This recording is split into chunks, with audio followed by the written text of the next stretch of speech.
नमस्कार। एक बार फिर से स्वागत है आपका सक्सेस कोना में। तो आज के इस वीडियो में हम बात करने वाले हैं भारतीय संविधान के विकास के बारे में। तो अगर आप यहाँ पर नए हैं तो प्लीज़ चैनल को सब्सक्राइब कर लीजिए, लाइक करिए और शेयर जो है ज़रूर करिए। तो इस वीडियो में आज हम चर्चा करेंगे कंपनी का शासन और ताज के शासन के दौरान जो इम्पोर्टेंट एक्ट्स पारित हुए थे जो कि आधार बने भारतीय संविधान के विकास के, उनके बारे में चर्चा करेंगे। और लास्ट में हम डिस्कस करेंगे कुछ इम्पोर्टेंट प्रश्नों के बारे में जो कि भारतीय संविधान के विकास से संबंधित है। तो शुरू करते हैं आज का वीडियो।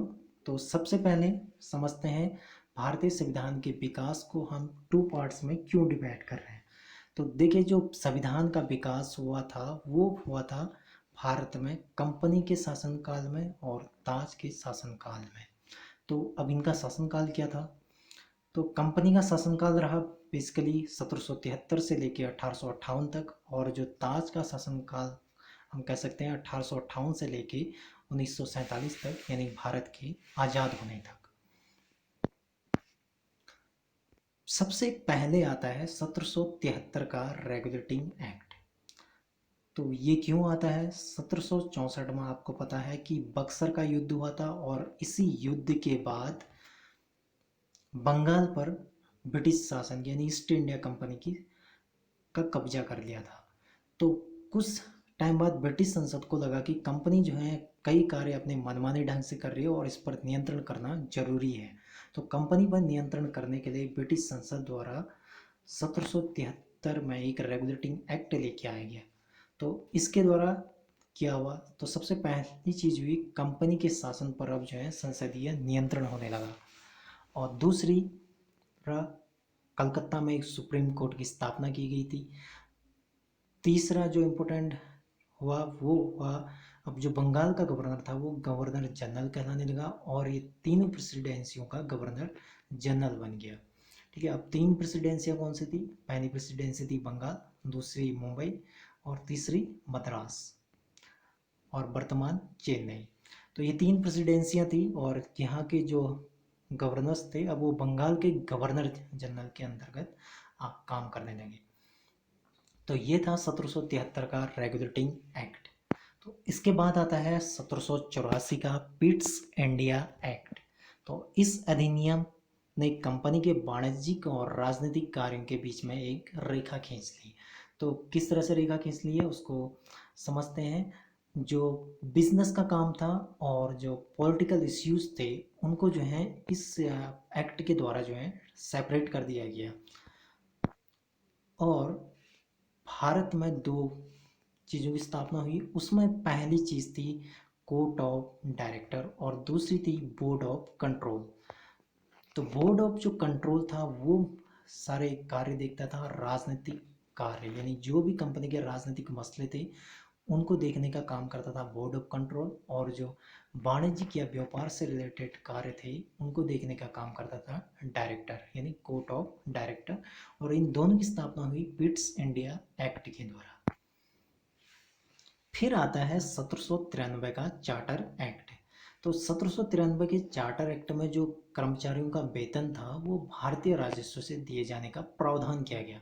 प्रश्न पूछा जाता है किस एक्ट के द्वारा वेतन को भारतीय राजस्व से दिए जाने की बात की गई है? तो आंसर है 1793 का चार्टर एक्ट।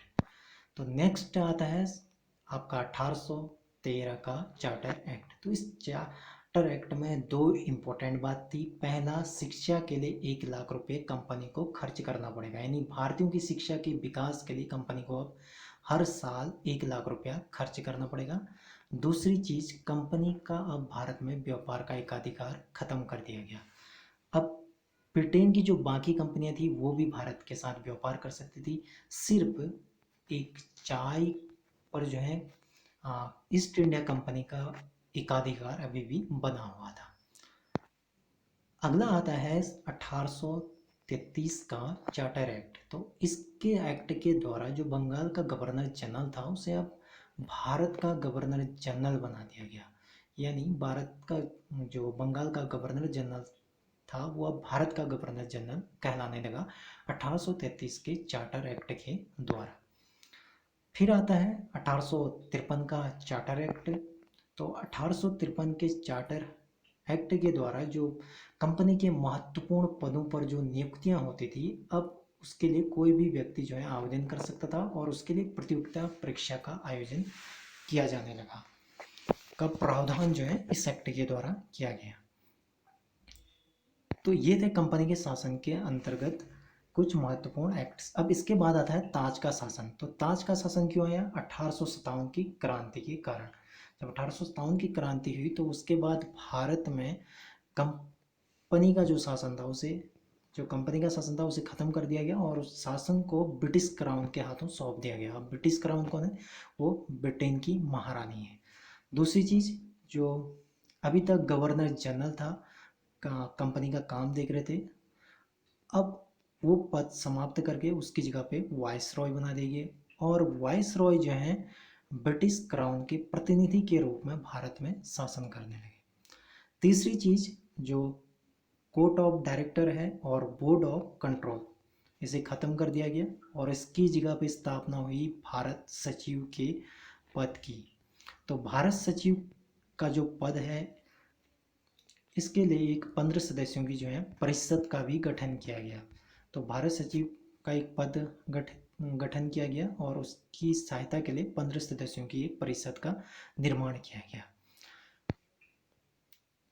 अब 1858 के बाद आता है 1861 का भारत परिषद अधिनियम। तो इस अधिनियम के द्वारा जो वाइसरॉय हैं या गवर्नर जनरल थे, जो उन्हें अध्यादेश जारी करने की शक्ति दी गई थी, परंतु अगर वो कोई भी अध्यादेश जारी कर सकते तो उस पर 2 साल तक जो है ब्रिटिश क्राउन कभी भी स्टे ले सकता था या कोई भी अपना निर्णय दे सकता था। उसके बाद आता है 1892 का भारत परिषद अधिनियम। तो इस परिषद अधिनियम के द्वारा 3 चीजें हुई। सबसे पहले आई, जो विधान परिषद की शक्तियों में जो है वृद्धि कर दी गई, बजट पर खुलेआम चर्चा होने लगी और कार्यकारिणी से प्रश्न पूछा जा सकता था कि आप जो है किस बजट को कहाँ पर कितना खर्च कर रहे हैं और क्यों खर्च कर रहे हैं। ये शक्ति जो है इस अधिनियम के द्वारा प्राप्त हुई। फिर आता है 1909 का भारत परिषद अधिनियम। तो इससे सबसे पहला प्रश्न, इसे किस नाम से जाना जाता है? तो इसे जाना जाता है मार्ले मिंटो सुधार। तो मार्ले मिंटो सुधार और 1909 एक ही चीज है।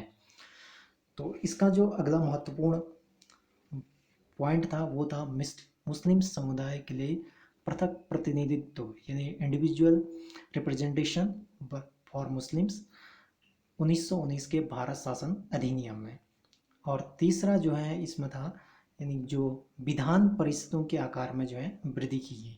तो 1919 पार्लियामेंटो सुधार, मुस्लिमों के लिए पृथक प्रतिनिधित्व और विधान परिषदों के आकार में वृद्धि इस अधिनियम की प्रमुख विशेषताएं थी। उसके बाद आता है अगला आपका 1919 का भारत शासन अधिनियम। तो इसे भी सबसे पहले किस नाम से जाना जाता है? मार्टेन्ग्यू चेम्सफोर्ड सुधार, यानी मार्टेन्ग्यू चेम्सफोर्ड सुधार और 1919 का जो भारत शासन अधिनियम है, ये दोनों एक ही हैं। इस अधिनियम में जो बात की गई थी, आंग्ल भारतीय, सिख, यूरोपीय और ईसाइयों को अलग से प्रतिनिधित्व। 1919 में केवल मुस्लिम्स के लिए प्रतिनिधित्व था। अब यहाँ पर आंग्ल भारतीय, सिख, यूरोपियों और ईसाइयों के लिए भी अलग से प्रतिनिधित्व की बात इस अधिनियम में की गई थी। फिर आता है 1935 का भारत शासन अधिनियम। इसे हम भारत का मिनी संविधान भी कह सकते हैं, क्योंकि भारत का जो वर्तमान संविधान है उसके अधिकांश प्रावधान जो है यहीं से लिए गए हैं।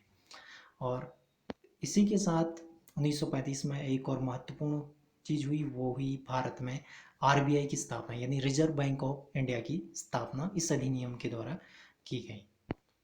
तो नेक्स्ट जो और लास्ट जो अधिनियम आता है वो है 1947 का भारत स्वतंत्रता अधिनियम। और इसी अधिनियम के द्वारा जो है 15 अगस्त को भारत आज़ाद हुआ और एक स्वतंत्र राष्ट्र के रूप में विश्व के पटल पर आया।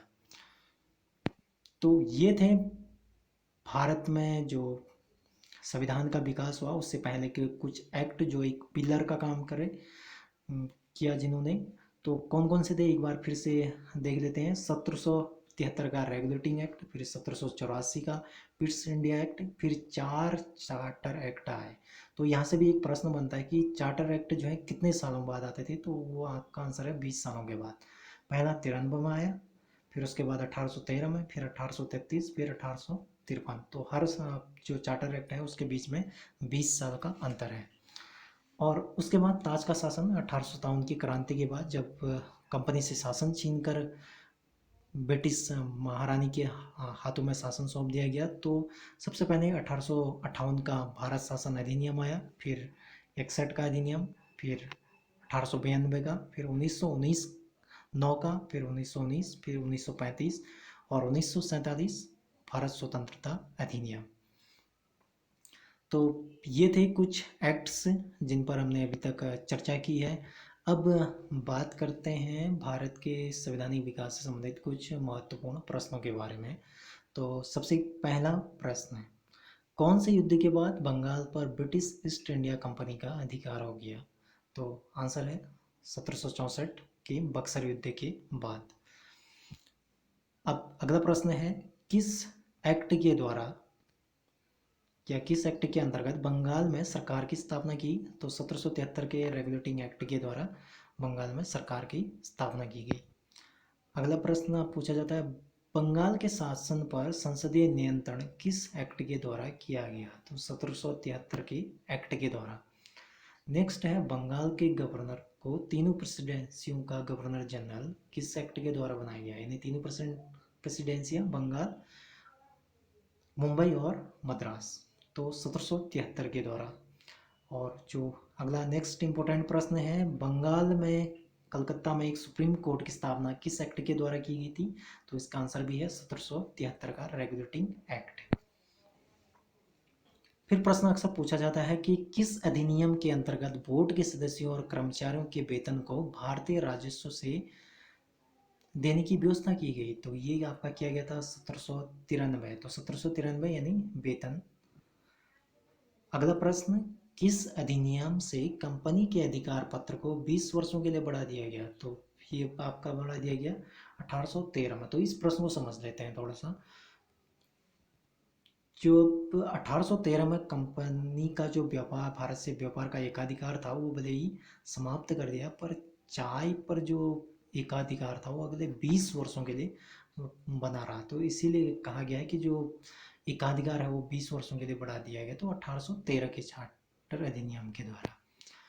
अब आता है, किस अधिनियम से कंपनी के भारतीय व्यापार के एकाधिकार को समाप्त कर दिया गया? तो ये है 1813 का। तो वही प्रश्न का आगे को है कि व्यापार पर एकाधिकार खत्म कर दिया, पर चाय पर जो है अभी भी एकाधिकार था ईस्ट इंडिया कंपनी का। अब भारत में शिक्षा के विकास के लिए 1 लाख रुपए खर्च करने का निर्णय किस अधिनियम में से लिया गया? तो ये है 1813 के चार्टर अधिनियम से। तो नेक्स्ट प्रश्न, किस अधिनियम से कंपनी के व्यापारिक अधिकार पूर्ण रूप से समाप्त कर दिए गए? तो इससे पहले जो प्रश्न था वो उसमें था कि, देख लेते हैं, किस अधिनियम से कंपनी के भारतीय व्यापार के एकाधिकार की बात थी। अब यहाँ पर है पूर्ण रूप से, यानी अब कंपनी भारत के साथ कोई भी व्यापार नहीं करेगी, तो कोई भी एकाधिकार नहीं रहेगा। तो 1833 के द्वारा सारे चाय पर से भी जो ईस्ट इंडिया कंपनी है उसका अधिकार जो है खत्म कर दिया गया। नेक्स्ट प्रश्न है, किस अधिनियम के तहत बंगाल के गवर्नर जनरल को भारत का गवर्नर जनरल कहा जाने लगा? तो ये है आपका 1833 के चार्टर अधिनियम से। अगला प्रश्न है, किस अधिनियम से कंपनी के महत्वपूर्ण पदों पर नियुक्ति हेतु प्रतियोगिता परीक्षा के आयोजन की व्यवस्था की गई? तो ये महत्वपूर्ण पदों पर जो व्यवस्था की गई थी वो प्रतियोगिता परीक्षा की 1893 के चार्टर अधिनियम से। तो ये थे दोस्तों कुछ महत्वपूर्ण प्रश्न। उम्मीद करते हैं कि ये वीडियोस आपको जो है पसंद आया होगा और इन्फॉर्मेशन आपको पसंद आई होगी। तो आप जो है चैनल को जो है सब्सक्राइब ज़रूर करिए, लाइक करिए और शेयर कीजिए, ताकि आने वाली जो महत्वपूर्ण वीडियोस के नोटिफिकेशन हो वो आप तक पहुंच सके। फिलहाल के लिए धन्यवाद।